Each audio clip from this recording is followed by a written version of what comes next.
이 요한계시록 2장과 3장은요, 수신자인 7교회에 각각 필요한 그런 말씀들을 기록하고 있습니다. 7교회 각 상황에 맞는 그런 말씀을 주님께서는 아주 세심하게 살피시고 그에 필요한 말씀들을 각각에게 주시는 걸 볼 수 있는데, 이번 주부터 우리가 이제 그 내용에 대해서 쭉 살펴보려고 합니다. 특별히 이 본문을 보면은요, 안다, 이제 이 에베소 교회뿐만 아니에요. 다른 교회들에 대해서도 이 안다, 이 안다라는 말씀이 거듭되고 있는 걸 볼 수가 있는데요. 그렇습니다. 주님은 각 교회의 사정, 그 형편, 그 기도의 제목, 그 처한 상황들을 다 안다라는 것이죠. 그리고 그뿐 아니라 그들의 어떤 영적인 형편, 그에 대해서도 다 꿰뚫고 계신다라는 거예요. 주님은 다 알고 계신다라는 거죠. 그것은 예나 지금이나 동일합니다. 우리 교회의 모든 사정과 형편을 누구보다 주님께서 다 잘 아시고요, 어려운 일들, 그리고 또 그 가운데 우리가 얼마나 인내하고 있는지 우리가 주님께서 너무 다 잘 알고 계시고, 그뿐 아니라 우리가 주님의 그 말씀에 온전히 서 있는지 아니면은 늘 미끄러지고 그렇지 않고 있는지, 역시 주님께서는 다 그것을 알고 꿰뚫고 계신다 이거죠.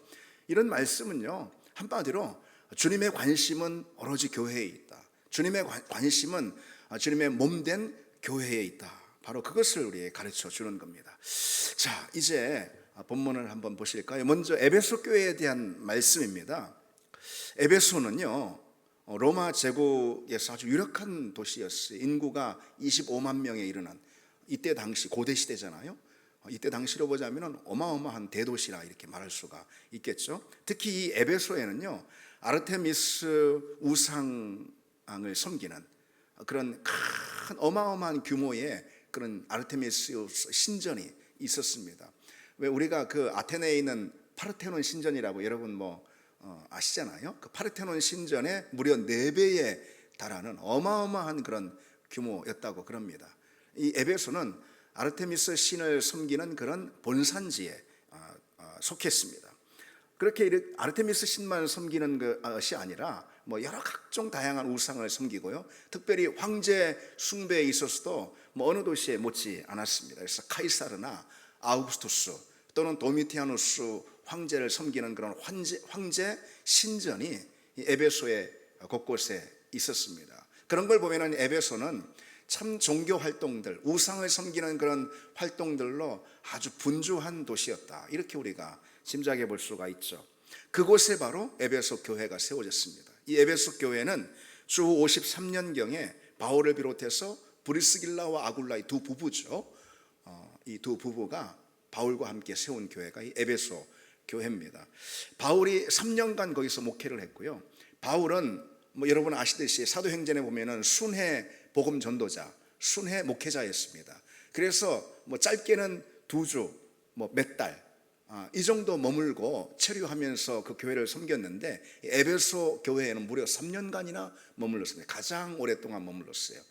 그런 걸 보면은 바울의 이 에베소 교회를 향한 그 애정이 얼마나 컸는지 우리가 알 수 있고, 바울의 애정만 알 수 있는 것이 아니고 에베소 교회가 이 소아시아 7교회, 물론 더 있습니다.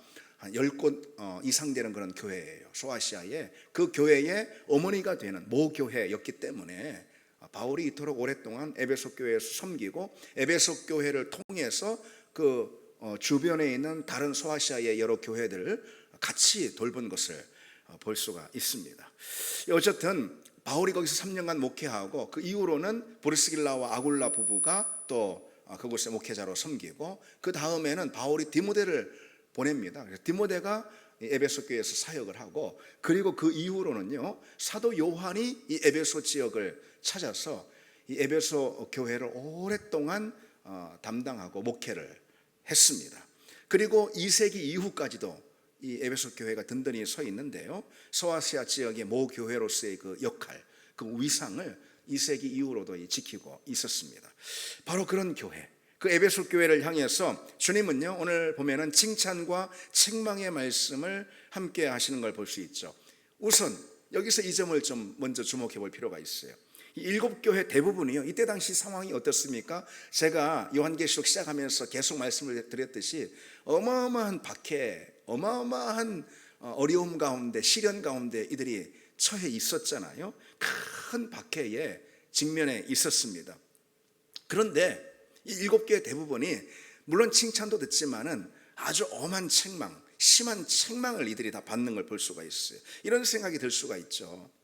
아니, 이렇게 힘들고 어려운 그런 상황, 그런 거센 박해를 애써 견디고 있는 이런 7교회 성도들을 향해서 주님은 좀 위로도 더 많이 해주시고 말씀을 하시고 편지를 하시려면은 그 고통에 공감해 주시고 좀 달래주시는 그런 말씀을 해주셔야 하지 않을까. 그런데 웬걸 이렇게 심한 책망의 말씀 주님이 이렇게 많이 하실까, 이런 생각이 좀 들지 않습니까, 여러분? 그러나 여러분, 우리가 이 점을 알아야 합니다. 이 책망이라는 거 있잖아요. 책망은 하나님의 사랑의 아주 분명한 표현이라는 거. 하나님은 당신이 사랑하는 사람을 책망한다는 거. 여러분, 우리가 이것을 기억해야 합니다. 이 심판하고 책망은 여러분 다릅니다. 심판과 책망은요, 성경에서 이 책망이라는 것은 사랑하기 때문에 하는 거예요. 말씀드렸듯이 하나님은 당신이 사랑하는 자녀들의 어떤 탈선, 어떤 죄, 이런 것들을 그냥 두고 보시는 분이 아니라는 거예요. 당신이 사랑하시기 때문에 말이죠. 우리 안에 있는 어떤 신앙의 불순물들을 하나님은 그냥 놔두시는 분이 아니라 그때그때 제거하시는 분이고, 심지어 징계하시며 매를 대서라도 우리 안에 있는 여러 죄들을 하나님은 제거하시는 그런 분이라는 거예요. 히브리서 12장에 보면은요, 주께서 그 사랑하시는 자를 징계하시고 그가 받아들이시는 아들마다 채찍질하심이라 하였으니 징계는 다 받는 것이오늘 너희에게 없으면 사생자요 친아들이 아니라. 징계가 없으면 하나님으로부터 사생자고 친아들이 아니다, 이렇게 말씀하고 있죠. 그런데 여러분, 심판은 달라요. 그러니까 징계하고 심판, 이게 다르다라는 거예요. 책망하고 심판, 이건 다르다라는 것이죠. 이 심판은 두고 보시는 겁니다. 한마디로 말해서 끝까지 쌓아놓고 보시는 거예요. 어떤 잘못을 하든 어떤 죄를 짓든 그냥 끝까지 두고 보고 쌓아놓고 보시는 거예요. 그게 하나님의 심판의 방식이라는 거 우리가 기억해야 합니다. 그러고 보면은 하나님의 심판은 지금도요 아주 맹렬하게 임하고 있다는 거 우리가 기억해야 합니다. 그 증거가 무엇이냐? 가만두고 있잖아요. 저렇게 하나님을 섬기지 않고 하나님으로부터 떨어져도 저렇게 자기 마음대로 살고 심지어는 하나님을 대적해도 그냥 하나님 놔두고 계시잖아요. 그들에게 뭐 구약시대처럼 막 지진이 일어나가지고 땅이 갈라지는 것도 아니고 그들에게 하늘에서 불이 내리는 것도 아닙니다. 하나님을 욕하든 뭐라고 하든 하나님 뜻대로 살지 않든 어떻게 하든 그냥 그들을 놔두십니다. 우리 역시 마찬가지죠. 우리가 하나님의 자녀가 아니라면 우리가 뭘 해도 하나님은 그냥 놔두신다, 이거죠. 누가 봐도 죄를 짓는 게 명백하고, 누가 봐도 하나님께 등지고 자기 멋대로 살고 있고, 누가 봐도 하나님과 전혀 관계없이 사는데 아무 문제가 없고 아무 탈이 없다, 이 말이죠. 그거야말로 정말 무섭고 두려운 그런 일입니다. 마지막 날에 하나님은 이 심판의 형벌을 한꺼번에 다 쏟아 부어 버리신다라는 거죠. 그래서 여러분, 이 책망이라는 것, 징계라는 것은 그 심판의 자리에 가기 전에 미리 그것을 하나님께서 막는 그런 하나님의 사랑의 표현입니다. 오늘 7교회를 향해서도 마찬가지죠. 물론 칭찬도 하시지만은 아주 날선 책망도 이들에게 하시지 않습니까? 왜요? 그들을 사랑해서 그런 거죠. 먼저 그러면은 여러분, 에베소 교회가 칭찬과 책망을 듣는데 이 칭찬의 말씀 우리가 먼저 한번 살펴보겠습니다. 에베소 교회가 받은 칭찬, 여러분 어떤 것입니까? 본문 2절에 보니까요, 내가 네 행위와 수고와 네 인내를 알고 또 악한 자들을 용납하지 아니한 것과 자칭 사도라 하되 아닌 자들을 시험하여 그의 거짓된 것을 내가 드러낸 것을 아신다 그랬어요, 하나님. 그리고 이제 6절에 보면은 또 어떤 칭찬이 나오냐면은 내가 니골라당의 행위를 미워하는도다, 이게 칭찬이거든요. 그러니까 먼저 주님께서는 에베소 교회를 향해서 내가 너의 행위와 그리고 수고와 인내를 안다라고 먼저 말씀하십니다. 그러면은 이들의 행위와 수고와 인내라는 것은 무엇 때문에 있었던 것일까요? 그것은 오늘 본문의 맥락으로 볼 때 분명 무엇 때문이냐면은 악한 자들을 용납하지 않고 거짓 사도들을 이들이 받아들이지 않았기 때문입니다. 니골라당을 받아들이지 않았기 때문에, 악한 자를 용납하지 않았다라는 게 무엇이냐면은 이 거짓 사도 니골라당, 이들을 받아들이지 않았다라는 것을 말합니다. 그러면은 거짓 사도와 니골라당은 누구일까요? 한마디로 말해서 이들은요, 복음의 진리, 구원의 진리, 하나님의 말씀, 이런 것들을 왜곡하고 세상의 가치와 이들의 신앙을 타협하면서 거짓으로 에베소 교회 성도들의 믿음을 훔치려고 했던 바로 그런 자들을 가리켜서 거짓 사도 또는 거짓 교사죠. 그리고 니골라당, 이렇게 오늘 본문은 말씀하고 있는 거예요. 그들로부터 자기의 신앙을 지키기 위해서, 진리를 붙들기 위해서 이들은 힘을 썼는데, 그로 인한 어떤 행위, 수고, 인내, 그것을 내가 안다, 이렇게 주님께서 말씀하시는 거죠. 에베소 교회는 진리 안에 든든히 서서 그들을 진리와 거짓을 분별해내고요, 그리고 이 거짓 사도들이 전하는 그런 거짓과 그들이 미혹하는 타협, 이것에 단호했던 그런 교회입니다.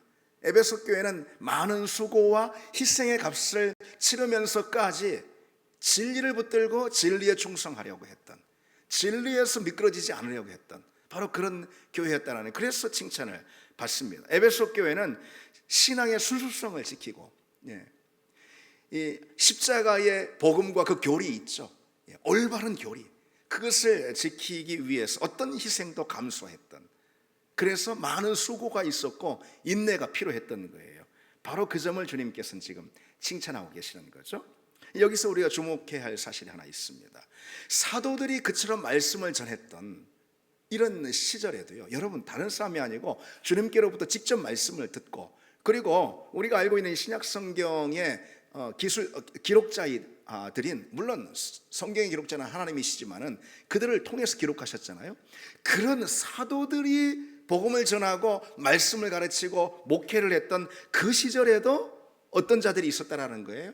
진리를 훼손하는, 그래서 거짓으로 비틀고 왜곡하는 그런 거짓 교사들이 있었다라는 이 사실을 우리가 주목해야 합니다. 그래서 베드로는요, 너희 중에도 거짓 선생들이 있다, 아시아 온 지역에 흩어진 교회를 말하는 거예요. 그 가운데 거짓 교사들이 있다라고 이렇게 베드로가 지적하고 있어요. 그러니 여러분, 지금은 오죽하겠습니까? 지금은 얼마나 거짓이 횡행하고요, 진리를 빼앗고, 그리고 우리의 믿음을 훔치는 거짓이 너무나도 많다라는 거, 여러분, 이것을 기억해야 합니다. 여러분, 우리 신앙생활 잘하다가 한번 미끄러지면 여러분, 우리 신앙 잃어버리는 거잖아요. 그건 영혼을 잃어버리는 거잖아요.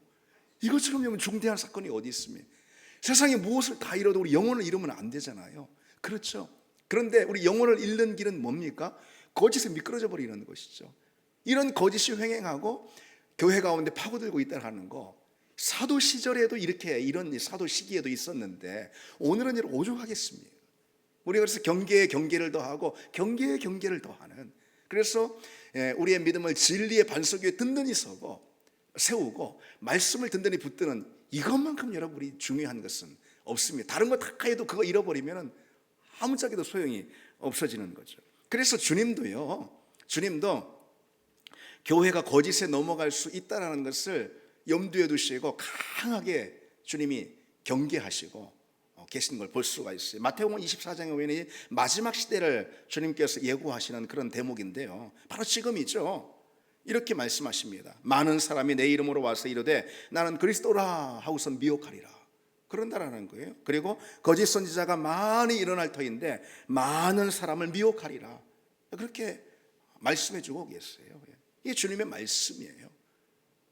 그래서 이 시대에도 얼마나 많은 거짓의 일꾼들이 분주히 활동하고 있는지, 그리고 또 숱한 그리스도인들이 거짓에 미끄러지고 있는지 여러분, 우리가 살펴야 합니다.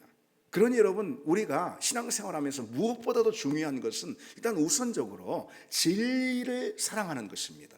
아멘. 진리를 사랑하는 거예요. 진리를 붙들고 진리에 충성하고 진리가 아닌 것이 무엇인지 우리가 계속 분별하는 능력을 가지려고 하고, 그건 말씀을 통해 가져야 하는 것이죠. 그냥 10년이나 20년이나 그냥 교회 문턱만 넘고 왔다 갔다 하는 것이 다인 줄 알고 그러면은 결코 안 된다라는 것이죠. 우리는 거짓 교사를 시험하고, 오늘 에베소 교회 성도들이 그랬듯이 거짓 교사를 시험하고 검증한다, 이런 뜻입니다. 그리고 진리인가 거짓인가 이것을 분별해내는 그런 능력이 우리에게 있어야 합니다. 그거 목사가 해주는 것이 아닙니다, 여러분. 우리 모두에게 그런 능력이 다 있어야 한다는 거죠.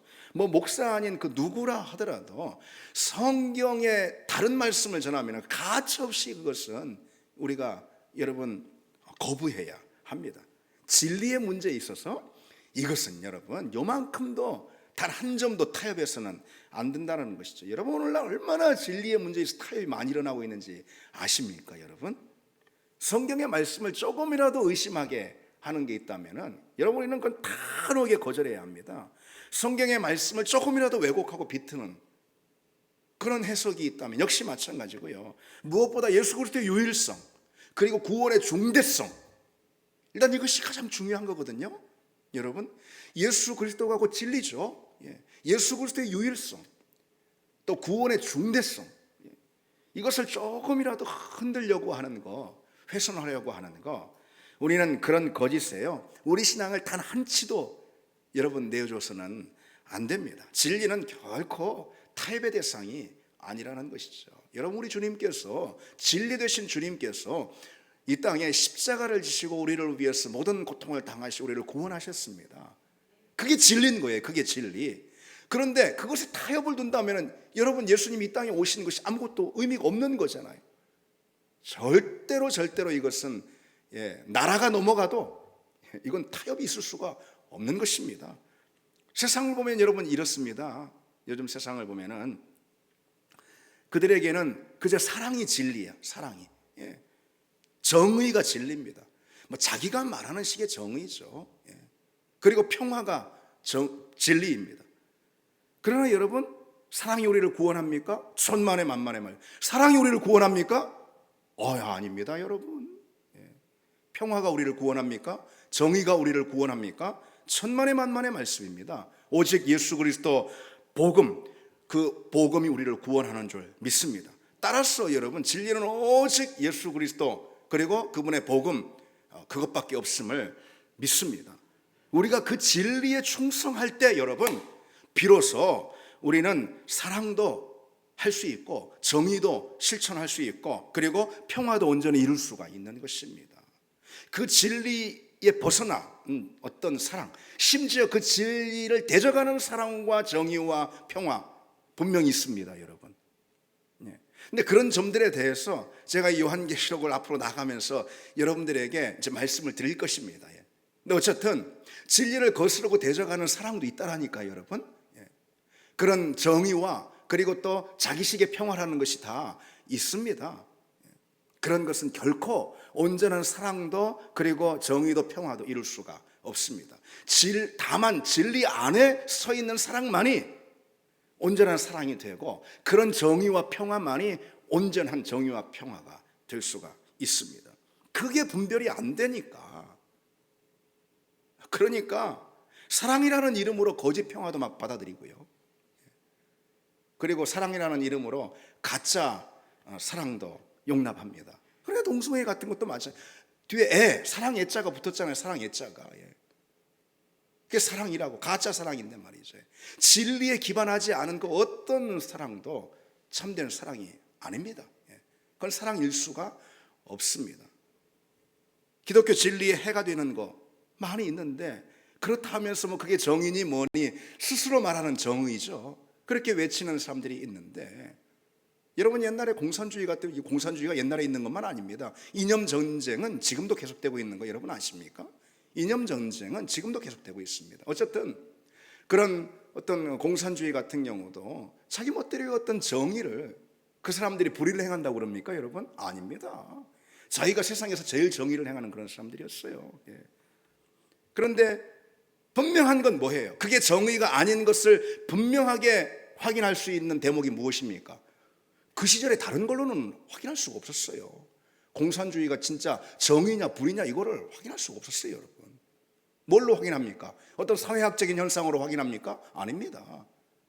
그러나 그게 불의라는 것을 분명히 확인할 수 있는 길이 무엇이 있었습니까? 그렇죠. 성경이죠. 기독교 진리죠. 기독교 진리에 분명하게 대적하고 또 위반하는 그런 사상, 그런 이념들 아니었습니까? 그게 꼭 뭐 말씀드렸듯이 공산주의뿐만 아니라 어떤 거가 됐든 말이죠. 그런 것에 대해서 우리가 무슨 용납이니 긍휼이니 이런 말로다가 비판 하나 하지 못한다면은 그거는 결코 주님의 자녀 그리스도인이 아닙니다. 진리에 서 있는 사람이 아니고, 진리에 서 있지 않을 때는 그 사람 결코 사랑도 정의도 평화도 온전히 이룰 수 없다라는 거, 여러분 이 사실을 명확히 우리가 기억해야 합니다. 분별해야 한다, 이런 뜻입니다. 특히 오늘 본문에 보면은요, 에베소 교회는 니골라당의 행위를 미워했다 그랬어요. 니골라당에 관해서 우리가 성경을 통해서 알 수 있는 사실들은 그렇게 많진 않습니다. 근데 초대교회 시절에 활동했던 이단이다, 이것만큼은 분명하죠. 이들은 우상 숭배와 음행을 부추기는, 오늘 본문에도 그렇게 되어 있고요.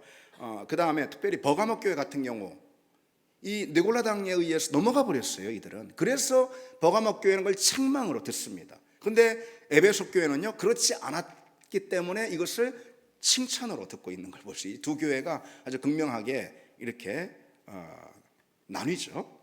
느골라당은요, 우상 숭배 그리고 또 음행을 부추겼습니다. 그럼 왜 그렇게 했을까? 이들이 악해서 그런 것은 아닙니다. 교회 안에 있었던 그런 신자의 무리 가운데 있었던 사람이었거든요. 근데 이들이 왜 우상 숭배와 음행을 부추겼을까? 그건 다른 게 아니고요, 로마의 힘 앞에 굴복했기 때문에 그렇습니다. 자신들이 살아가던 그 이교 사회잖아요. 그 이교 사회와 이들이 타협했기 때문에 이들이 그런 것을 용인했다라는 것이죠. 그러니까 너희들도 이렇게 해도 돼, 이런 식으로 교회에서 그런 악한 거짓을 퍼뜨렸던 거예요, 니골라당이. 그런데 에베소 교회는 어땠다라는 것이죠? 그들의 행위를 미워했다. 이렇게 오늘 본문에 미워했다. 주님은 미워한 것을 칭찬하고 계세요. 이 점을 여러분 기억하십시오. 미워했다고 칭찬하고 계세요, 주님께서. 그렇죠? 우리는 거짓을 미워해야 하는 것이죠. 미워할 것은 미워해야 합니다, 여러분. 나는 사랑이 넘쳐가지고선, 그래서 어떤 사람 보면 주님보다 사랑이 더 많아, 모든 것을 다 포용해. 아니죠. 그건 사랑이 아니고, 그것은 거짓에 넘어가는 것이죠. 거짓을 미워해야 합니다. 진리를 대적하는 모든 세상의 가치를 우리는 미워해야 한다는 거죠. 여러분, 진짜 사랑은 세상의 가치들을 미워하게 되어 있습니다. 진짜 믿음은 진리를 대적하는 거짓을 미워합니다. 그래서 여러분, 우리는 하나님 보실 때 악한 것들을 미워할 수 있는 그런 용기, 진리에서는 그런 용기가 우리에게 있기를 원합니다. 그렇게 하는 것이 결코 사랑과 충돌하지도 않고요, 오히려 사랑을 세우고 긍휼을 이룬다라는 이 사실을 여러분 또 기억하시기 바랍니다. 교회는요, 진리에 대적하는 모든 세력들과 싸우는 그런 공동체입니다. 그렇게 부름을 받았어요, 여러분. 디모데전서에 이 집은 곧 교회를 말하는 거죠. 살아계신 하나님의 교회요, 진리의 기둥과 터다, 진리의 기둥과 터다. 그래야지만 살아계신 하나님의 집이 또 될 수가 있는 거죠. 교회는 어떤 곳인가? 교회는 진리, 다시 말해서 말씀으로 세워지는 하나님의 집이라는 거죠. 교회의 사명은 무엇이냐? 진리 곧 말씀을 전하고 가르치는 것, 그런 하나님의 메신저, 그게 바로 교회의 사명인 줄 믿습니다. 진리를 붙드는 그 진리에 충성하는 우리가 되기를 바랍니다. 이제 에베소 교회를 다시 보시면은 그들은 그처럼 말씀의 진리를 파수하는 그런 교회로 칭찬을 들었습니다. 그러나 아주 심각한 책망을 또 듣게 되죠. 오늘 본문 4절과 5절입니다. 우리가 한번 읽어보시면은, 제가 읽어드리겠습니다. 그러나 너를 책망할 것이 있나니 너의 처음 사랑을 버렸느니라. 그러므로 어디서 떨어졌는지를 생각하고 회개하여 처음 행위를 가지라 그랬어요. 우리가 너무 잘 아는 말씀이죠. 처음 사랑을 잃어버린 것에 대한 그런 책망을 듣습니다. 에베소 교회는 처음 사랑을 버렸어요. 여러분, 처음 사랑이 무엇일까요? 이렇게 좀 말해볼 수 있습니다. 처음 사랑이 무엇일까? 그것은 순수하고 뜨겁고 열정적인 사랑이다. 그렇죠? 살아있으면서 활동적이고 최선을 다하는 그런 사랑, 이게 처음 사랑일 거예요. 우리가 처음 하나님을 만났을 그때에 주님께 이렇게 드리고자 하는 그런 사랑, 우리 안에 일어났던 그 사랑, 그 사랑이 바로 그렇습니다. 하나님을 향한 그 첫사랑이죠. 그 첫사랑이 식으면 어떻게 될까요? 그 처음 사랑이 식으면 우리 믿음은 분명 습관이 되고 종교가 됩니다. 처음 사랑을 잃은 믿음은요, 우리 신앙을 그저 외식에 갇힌 껍데기로 만들어 버립니다. 따라서 여러분, 처음 사랑을 잃으면 사실 다 잃게 되는 거죠. 그렇죠? 그 처음 사랑이라는 것은 주님을 향한 뜨겁고 순수하고 열정적인 사랑인데, 그리고 활력이 있고 최선을 다하는 그런 사랑인데, 그런 사랑을 잃어버리면은 그저 종교적인 껍데기에 갇히고 마는 거죠. 그러니까 신앙이 종교가 되어버리는 거예요. 그러니까 여러분, 사랑을 잃으면은 다 잃게 된다는 그런 뜻이죠. 이 에베소 교회가 바로 그런 위험에 처했습니다. 사랑이 왜 중요할까, 여러분? 주님을 향한 사랑이 왜 중요할까? 그것은요, 이 사랑이라는 것은 이렇게 생각할 수 있어요. 신앙생활의 모든 그 측면들을 변화시키는 그런 핵심적인 열쇠가 곧 사랑이다. 신앙생활의 모든 측면을 다 변화시켜요, 이 사랑이라는 게. 예를 들어서 하나님을 향한 사랑은요, 그분을 향한 헌신을 의무가 아니라 권리로 만듭니다. 왜 헌신하느냐? 의무감이 아니고 권리로 만들어요. 주님을 향한 사랑을, 주님을 향한 헌신을. 그게 뭐라는 거예요? 사랑이 그렇게 우리의 의무를 권리로 만든다, 이런 뜻입니다. 만약 어떤 여자가 그 돈이 많은 그런 부유한 남자에게 뭐 돈 벌려고 계약직 집사가 되었다고, 가정집 집사가 되었다고 한번 생각을 해보십시오. 남자를 위해서 하는 모든 일들이 바로 의무 아니겠어요? 그냥 돈 벌려고 하는 거 아니겠어요? 그런데 그러다가 그 남자가 그 여자를 사랑해가지고 결혼을 했다고 한번 생각해 보십시오. 여전히 이 여자가 이제는 남편이 됐잖아요. 그 남편에게 하는 일은 동일할 수가 있습니다. 남편은 직장에 가는 남편을 위해서 뭐 밥을 져주기도 하고 빨래를 해주기도 하고 뭐 섬기는 일은 다르지 않을 거라 이라는 것이죠. 그러나 이제 아내로서 하는 것이기 때문에 더 이상 그것은 의무가 아니라 아내로서의 권리일 수가 있습니다. 여러분, 내 남편 밥을 내가 줘줘야 되는데 다른 여자가 막 집에 와서 줘줘, 내 남편 옷을 막 다른 여자가 막 빨아줘, 뭐 여러분, 그러면은 아이고 내 의무를 하나 덜어서 줬는데 그럴 사람 있습니까, 여러분? 그거는 남편과 아내의 관계가 아니죠. 네가 왜 내 남편 빨래를 해? 이래 되는 거죠. 왜요? 그건 내 권리니까. 의무가 아니라 그건 내 권리거든. 이렇게도 이해를 못 하시는 분이 저게 뭔 말인가 하면서. 근데 여러분, 믿음의 자리에서도 똑같다라는 거예요. 종교적인 의무로 받아들였던 그런 일들을 자녀로서의 권리로 만드는 게 무엇이라고요, 여러분? 그게 뭐라고요? 사랑이라는 거예요. 하나님을 향한 사랑. 사랑은요, 수고도 역시 쉼으로 만들어 버립니다. 주님을 향한 수고 있죠? 그걸 쉼으로 변화시키는 게 사랑이다, 이거예요. 사랑하는 곳에 쉼과 평안이 있는 거잖아요. 여러분, 그렇죠? 우리가 정말 사랑을 느끼고 너무너무 사랑을 경험하고 하는 그곳에 쉼이 있는 거 아니겠어요? 쉼이 어디 다른 데에 있는 게 아니고. 그렇잖아요? 우리가 주님을 사랑하면은 그 사랑 안에서 행하는 모든 것, 모든 행위들, 예배든 기도든 아니면은 뭐 어떤 섬김이든 사역이든 이 모든 것들이 다 쉬는 자리가 된다, 안식하는 자리가 된다, 이런 거예요, 여러분. 그렇지 않습니까? 그래서 오늘 여기 다 쉬러 오신 거예요. 예배 끝나고 막 기도 힘써 한 다음에 우리 집에 가서 좀 쉬어야지, 그게 아니고 여기 쉬러 왔다, 이 말이죠. 우리는 주님을 향한 사랑이 우리에게 있으면 사랑이 있는 곳에 쉼과 안식이 있습니다. 그래서 수고를 안식으로 만드는 건 사랑이라 이런 거죠. 또 하나님을 향한 사랑은요, 여러 가지 신앙 훈련도, 제자 훈련도, 1:1 양육도 여러분들 하는 걸로 보자면 사역도 봉사도 다 마찬가지예요. 헌신도 다 즐거움과 행복으로 변화시킵니다. 이 사랑이라는 것이 우리 신앙생활의 모든 측면을 다 변화시키는 열쇠다, 이런 말씀을 지금 드리고 있는 겁니다. 그래서 사랑하면은 헌신도 뭐 이게 수고로운 게 아니라 더 헌신할 게 없을까 고민하게 된다라는, 더 헌신할 게 없어서 안타까워진다, 이런 뜻입니다. 왜? 헌신하는 것이 내게 기쁨이 되고 내게 큰 즐거움이 된다, 이거죠. 우리가 주님을 사랑할 때, 사랑하면은 우리 믿음이 또 자연스럽게 자랍니다. 성장합니다. 사랑하면은 주님을 닮게 돼요. 성장한다, 이런 뜻이죠. 이런 부분은 닮는다고 그러잖아요. 그래서 안 닮은 분들은 좀 의심해 봐야 합니다. 사랑하면 닮는 거거든요. 이 말에 다 내가 또 제일 찔리네. 어쨌든 부부는 닮는다, 왜? 사랑하니까 닮는다 그러잖아요. 역시 사랑하면 주님을 닮게 돼 있습니다. 에베소서 5장에 그러므로 사랑받은 자녀같이 너희는 하나님을 본받는 자가 되라.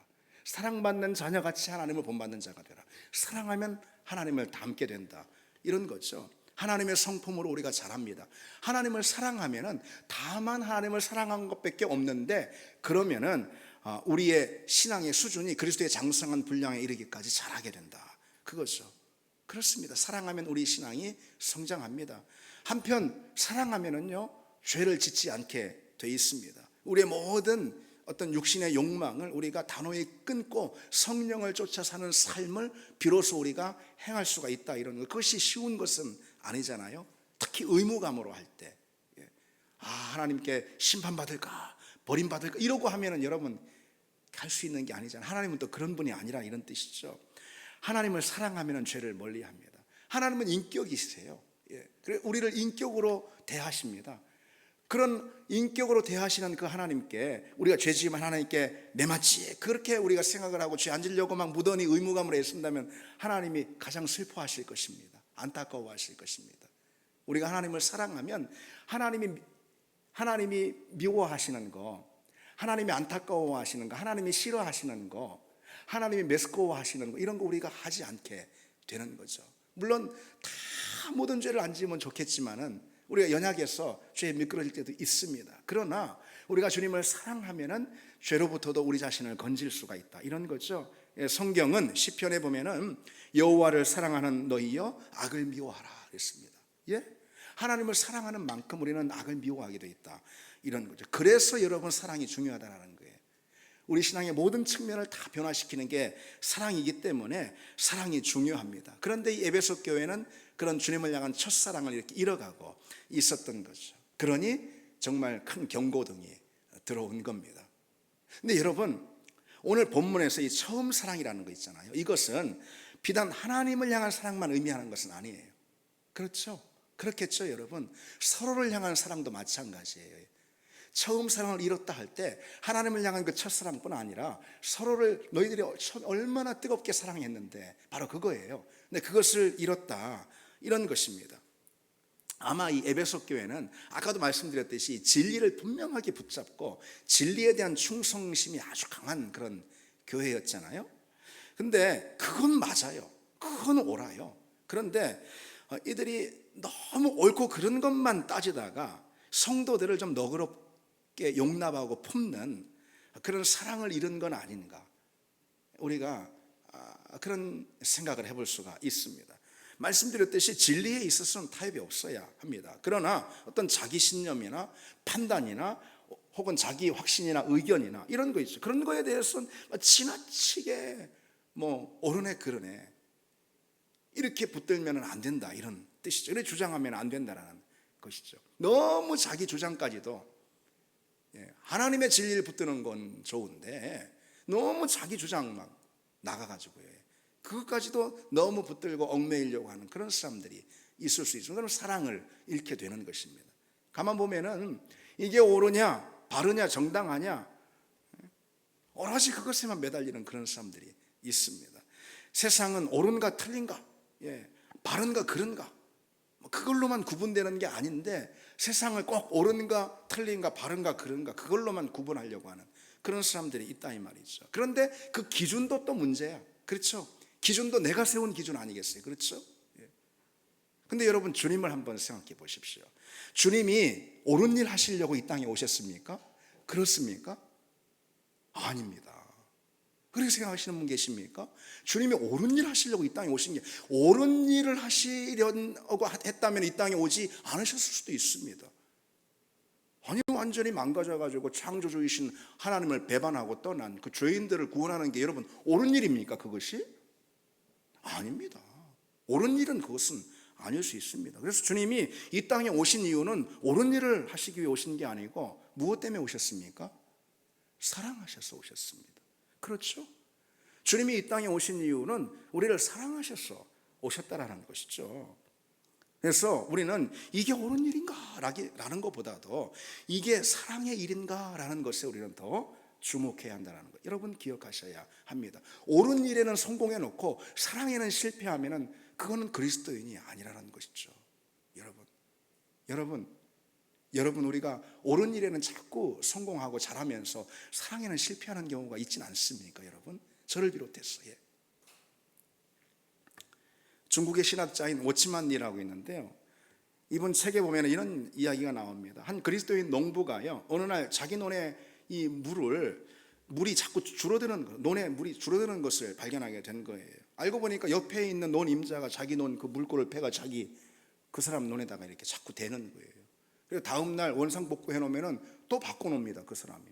그래가지고선 막 화가 치밀었어요. 근데 또 예수 믿는 사람이니까 먼저 기도를 했다라는 거예요. 주님, 저 사람이 잘못됐고 내가 옳은데 왜 이렇게 내 마음엔 평안이 없습니까? 그렇게 기도했습니다. 그러니까 주님께서 그 마음 가운데 들려주시는 음성이, 너는 옳은 일을 위해서만 살 거니 그보다 더한 일을 할 수는 없겠니? 이런 마음을 들려주셨다, 음성을 들려주셨다라는 거죠. 그래서 다음날 일찍 일어나서 논의 수로를 그 이웃집 논에다가 자기가 빼서 이렇게 대줬다라는 거예요. 그러자 얼마 후에 그 논임자가 찾아와서 막 미안해하면서 사과를 하고, 나도 당신처럼 그리스도인이 되고 싶다라는 말을 했다라는 게 워치만니의 책에 나옵니다. 그렇습니다. 여러분, 어떤 게 더 능력이 있을까요? 옳은 일보다 사랑이 항상 능력이 있습니다. 이제 말씀 맺겠습니다.